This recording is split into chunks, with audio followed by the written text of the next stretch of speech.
All right, so the Electoral Commission has considered former Deputy Chief Justice Dikgang Moseneke's recommendation to postpone those elections. The IEC will now approach the courts to delay the elections. Let's now speak to Sibusiso Mncwabe, who is the spokesperson for the African Transformation Movement, to get the party's reaction on this. Sibusiso, thank you so much for your time on the lead this afternoon. What issues do you have with this decision by the IEC to accept the recommendations of Justice Moseneke and approach the courts for the postponement of the elections? Well, thank you, Clement. Thank you so much, and good afternoon to your viewers.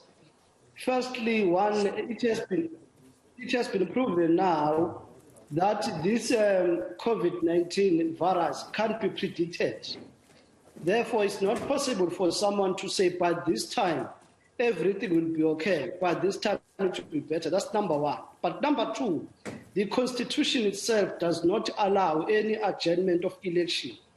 It says, if you read Section 159 of the Constitution, when the term of office of municipalities come to an end, within 90 days there must be election. You can't go beyond that. That is what the Constitution says. So you cannot amend the Constitution just to address the issue of COVID-19, which is unpredictable. But our argument goes further to say, in shopping malls, people are there in numbers. Even where they get the jabs, people are there in numbers.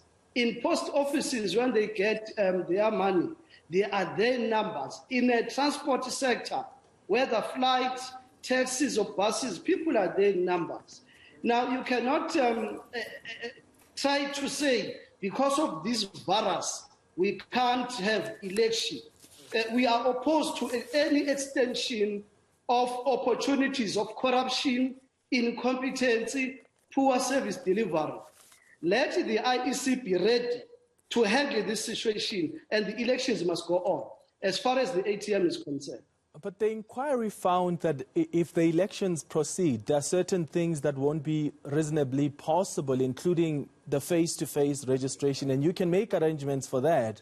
But parties also have to finalize the nomination processes and even their own candidates, because the lockdown restrictions now simply will not allow for certain processes to get underway. And another issue at hand is how the elections could be free and fair when political parties wouldn't have had the opportunity to campaign freely.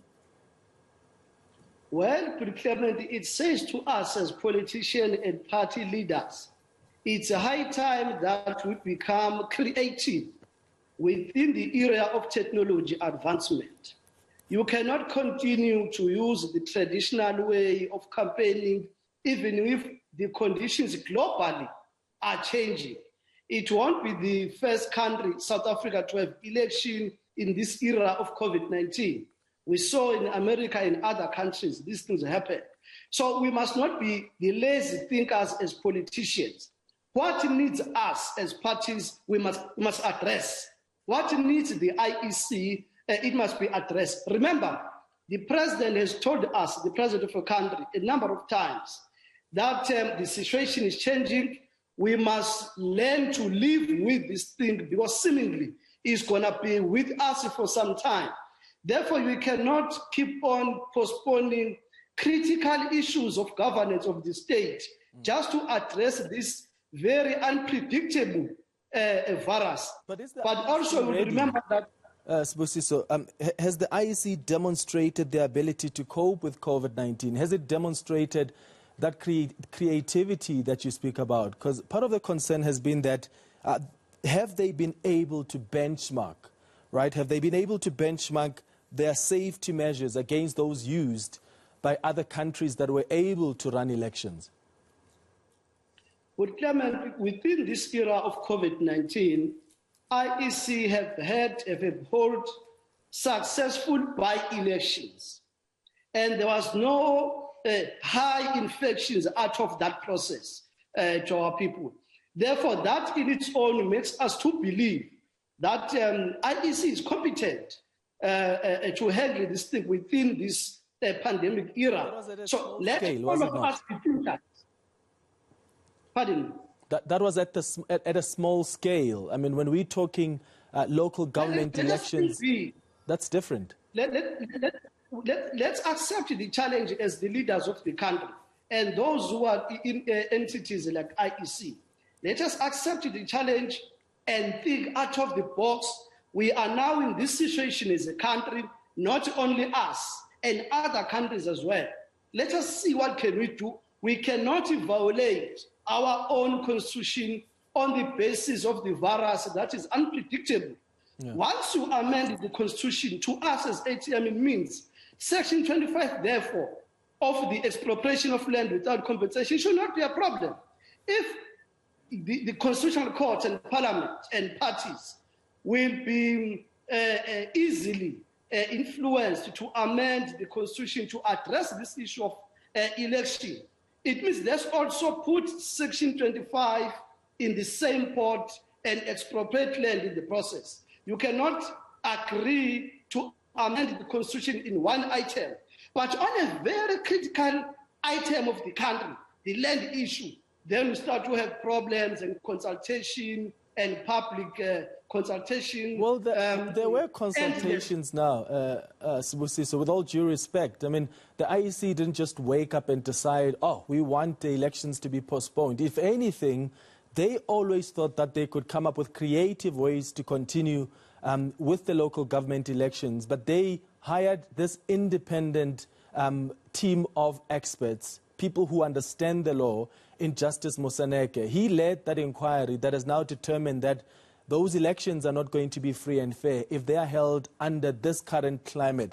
Let me get your thoughts, right, on the credibility of the elections, because that will depend in part on the voter turnout arising from the confidence in the IEC's measures to keep South Africans safe. You need as many South Africans as possible who are eligible to vote, to have that opportunity to vote with the confidence, right, that they will be safe from exposure to the virus. Under this climate, surely you can't want to argue that we will have an improved voter turnout. But the question for the Clement would be, when will be the climate environment, the conducive climate, a conducive environment to have elections? When people are sufficiently vaccinated, when we have enough population that's vaccinated. No, I agree with that, but remember, these people, we get vaccinated, we still have this virus with us, and we still have terrible consequences even after vaccination. We support the issue of vaccination, but that should not say, let us now suspend our own constitution or violate it in order to address it. Let us all, even the government, means that we come up with all necessary ideas to make sure that we comply within the parameters of the Constitution, but to do what we must do as a country. We're out of time, Sibusiso, but just lastly, what do you think is at play here? You said in your statement that you view this decision as a ploy to extend the, and I quote here, the corruption-ridden leadership that wants to continue with its self-enrichment agenda of looting. But Justice Moseneke ran an independent inquiry here. Are you suggesting he's involved in this ploy? No. We're not talking about independent inquiry that Justice Moseneke did. That one is fine. But we are speaking about what is currently happening in our municipalities, where Auditor General has issued shocking reports of corruption, fruitless expenditures, unauthorized expenditures, poor work performance. That is the problem. You cannot continue to keep those people in office. They must be out. We need to clean local government governance. People must get services. But you say in your statement, the reason I'm asking if you, what confidence you have in that independent process is, in your statement, you seem to be suggesting that this is a ploy. This is a ploy to continue those that are in power now to benefit from corruption. And you make legitimate views and concerns about municipalities and what's happening at that level. But the ANC, which is currently governing, didn't have, I would imagine, an influence on Justice Moseneke. Justice Moseneke ran an independent inquiry. The ANC went and said, we don't think you should postpone elections. You've got other political parties like the DA that said we shouldn't postpone. The EFF and other stakeholders said, let's postpone the election. So what I'm saying is that was an independent inquiry. So this suggestion that this is a ploy by those who want to continue looting funds, even at municipality, is misplaced.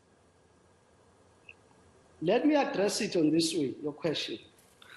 You can have one decision, but to find that decision will also have unexpected negative consequences. The report of Justice Moseneke and recommendations, they are there and well researched and all that. But should we go to that decision to say we postpone, there are other intended consequences. That is where issues of corruption, looting comes in of those who have been looting the local government. Okay. Sibusiso Mncwabe, spokesperson for the ATM, I really appreciate your time on the lead this afternoon.